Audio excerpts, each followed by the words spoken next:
Hi, Stores Channel here. Today, I am going to explain a Korean thriller film called Everyone is There.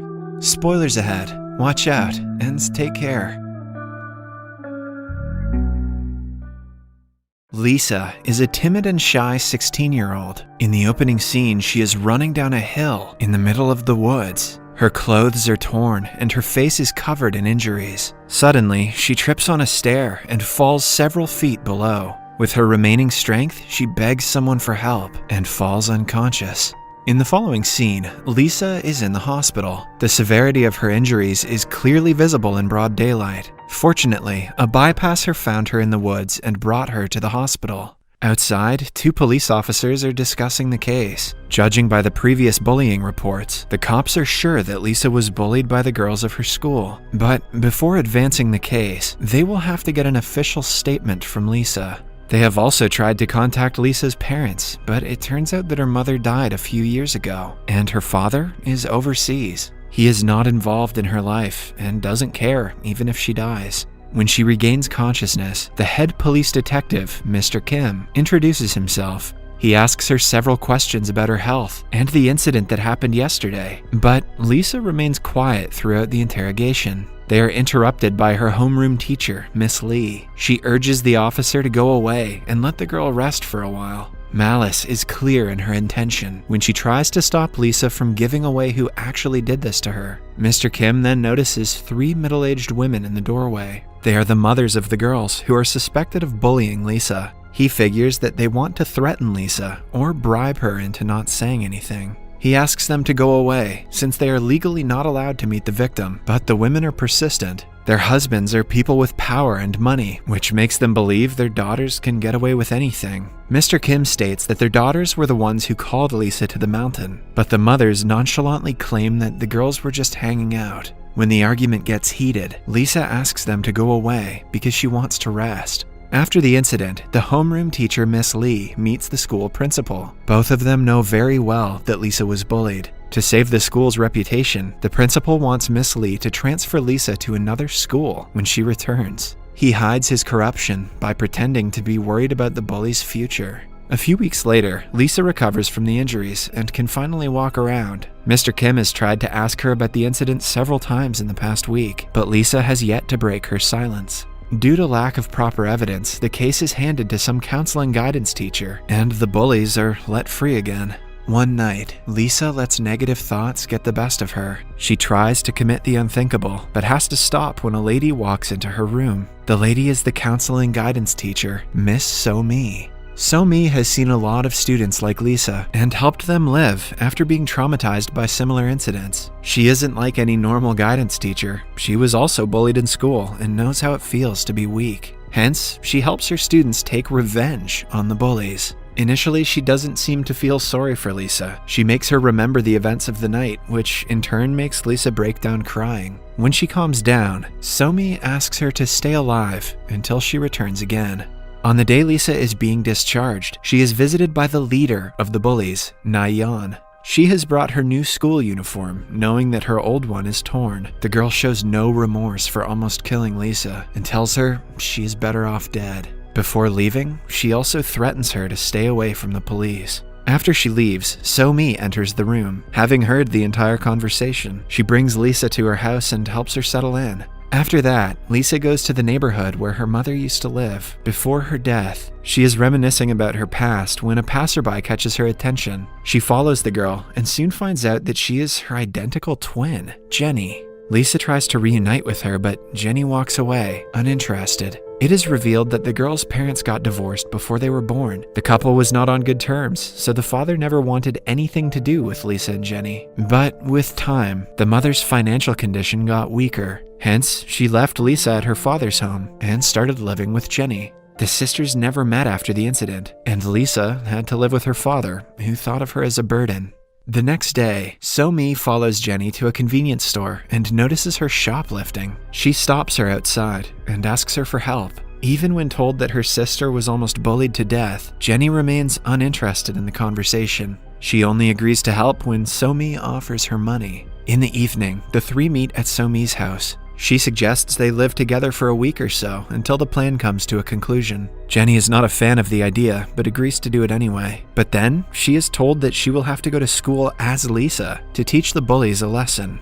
Jenny dropped out of school a year ago. To her, no amount of money is worth going to school again. She refuses to cooperate and storms out of the apartment. A few minutes later, she receives a video in a group chat. The video is of Lisa getting bullied. A group of girls tear her clothes, shove her to the ground, and kick her repeatedly, while a girl with an obnoxious laugh films everything. This makes Jenny so mad that she returns to the apartment and calls Lisa a coward. The video reminds Lisa of the traumatic night and makes her hyperventilate.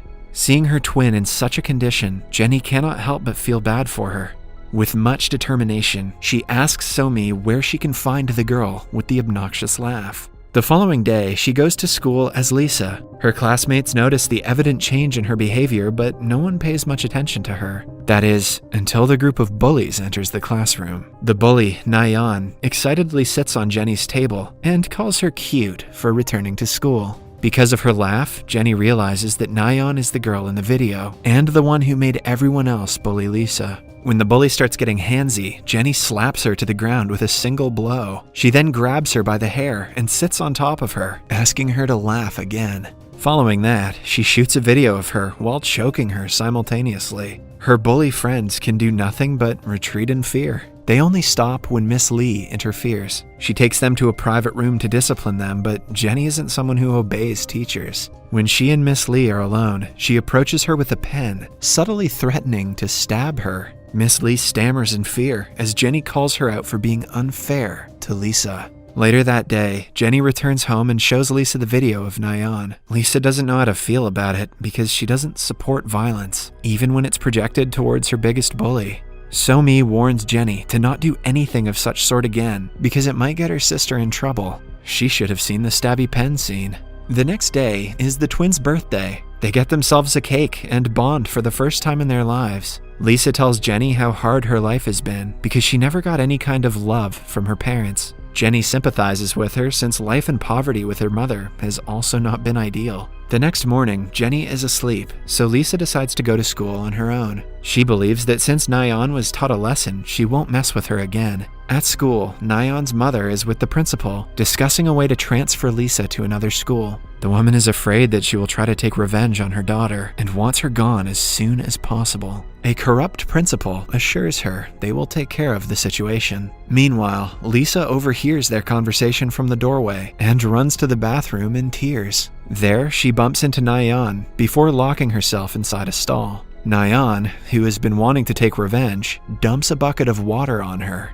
Oh snap. Lisa returns home wet and falls to the ground in exhaustion. Somi helps her, while Jenny glows red in anger. She immediately calls Nayeon and asks her to come to the mountain if she doesn't want the video of her beating up Lisa on the internet. Scared to be convicted of bullying, Nayeon does as told. When she reaches the mountain, Jenny hits her on the head and knocks her out. Upon regaining consciousness, she finds her hands and legs tied and her mouth taped. Jenny removes the tape from her mouth and forcefully makes her drink a full bottle of water. Then she brings out another bottle filled with acid. Nayeon cries for her life, which only makes Jenny laugh harder. She pours the acid dangerously close to her face, but promises not to kill her. By now, Nayeon can hardly breathe and is crying hysterically. Jenny unties her legs and tells her to run away if she wants to stay alive. The bully takes the chance, but falls a few meters away.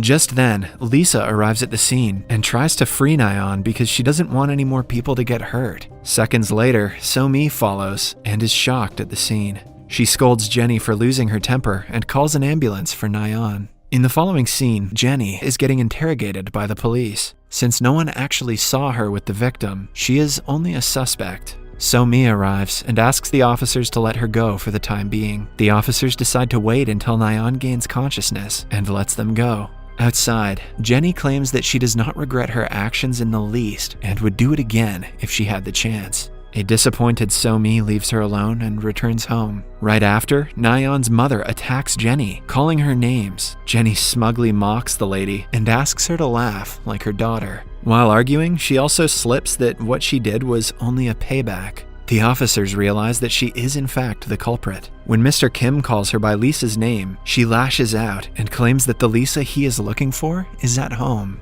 Later, Mr. Kim and his fellow officer are driving back home, but Kim cannot get the thought of Jenny out of his mind. He has also noticed a significant change in her behavior since she was in the hospital. Suspecting that she has a doppelganger, he drives to her house to check. However, on reaching the place, he finds it empty. Just then, he gets a call from the hospital, informing him that Nayeon has gained consciousness. She is blabbering about someone else being on the scene when she was attacked. A flashback shows us that Jenny was alone when Nayeon was lying on the ground in the mountains. In fact, Jenny, Lisa, and So-mi are all the same person. Till now, every time Lisa was talking to either of them, she was only talking to herself. She never had a twin sister. After being bullied, she was so alone and stranded that she fantasized about having someone who cared for her. Soon, the fantasy changed into obsessiveness, and she developed a multiple personality disorder. Meanwhile, So-mi is a guidance officer and the only person who helped Lisa, but she never met Lisa at the hospital. Lisa imagined her being there to tackle loneliness and eventually added her to her personalities. The court finds out what exactly is wrong with Lisa, and she ends up in therapy. She drops out of school and focuses on her mental health. We see a clip of her talking to a therapist about her past trauma in great detail. She has finally healed from it.